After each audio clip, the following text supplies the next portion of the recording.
Monsieur Mendes.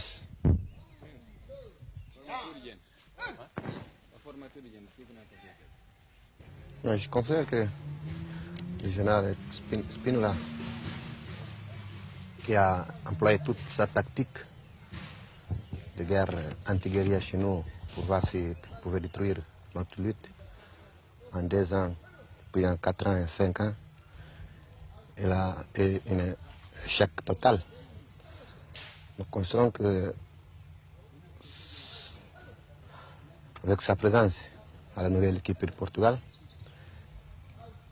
peut contribuer aussi parce qu'il connaît bien notre réalité, il connaît la force de notre parti et que pour prendre quelques décisions, il nous connaît peut-être mieux que les autres qui sont actuellement au Portugal. Que va-t-il se passer selon vous? Nous pensons que après le cessez-le-feu, comme je l'ai dit, il faut que les troupes portugaises quittent définitivement notre pays. Alors, après ça, nous pensons continuer la lutte, soit en Guinée, sur le plan de la constitution du pays, soit au Cap-Vert pour libérer les îles du Cap-Vert sur la domination portugaise. Vous avez déjà fixé un calendrier pour l'évacuation des troupes portugaises? Non, pas encore, parce que ça dépend de la négociation à Londres. Et vous-même, alors, quelles concessions êtes-vous prêt à faire au Portugal? Et dans toutes les négociations du monde, il y a toujours des concessions à faire. Et actuellement, je ne vais pas parler clairement, concrètement des concessions que nous sommes prêts à faire.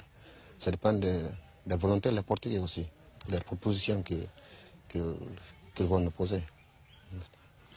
Vous avez l'impression qu'ils sont prêts à se retirer pour de bon, à décoloniser véritablement les Portugais? C'est ça l'impression que nous avons. Nous pensons que la nouvelle équipe veut vraiment décoloniser. Mais ça dépend aussi de beaucoup de facteurs, du point de vue économique. Par exemple, en Angola et Mozambique, là où ils ont des grands intérêts, des grands capitaux étrangers, tout ça là. Et d'une façon ou d'une autre, nous pensons qu'ils sont décidés à décoloniser. Et sur le terrain en Guinée, comment se présente la situation actuellement? La situation, nous avons les organismes de l'État déjà institués dans tous les secteurs, dans toutes les régions, qui fonctionnent normalement. Et vous contrôlez quelle partie du territoire? Combien à peu près? Nous contrôlons effectivement des tiers, mais il y a une grande partie qui est en litige. Quelle proportion de la population? On peut dire, par estimative, 350 000. C'est-à-dire la moitié? Oui, la moitié, parce qu'il y a une autre partie assez considérable aussi qui est réfugiée au Sénégal et en République de Guinée. Il y a une autre partie, une petite partie qui est encore sous le contrôle des Portugais. Ce qui est négociable, c'est la retraite des troupes portugaises de notre pays. Par exemple, une future coopération avec le Portugal, ça c'est négociable. Et une assistance, par exemple, que le Portugal peut nous fournir dans le cadre des techniciens, de l'enseignement, des ouvriers, tout ça là.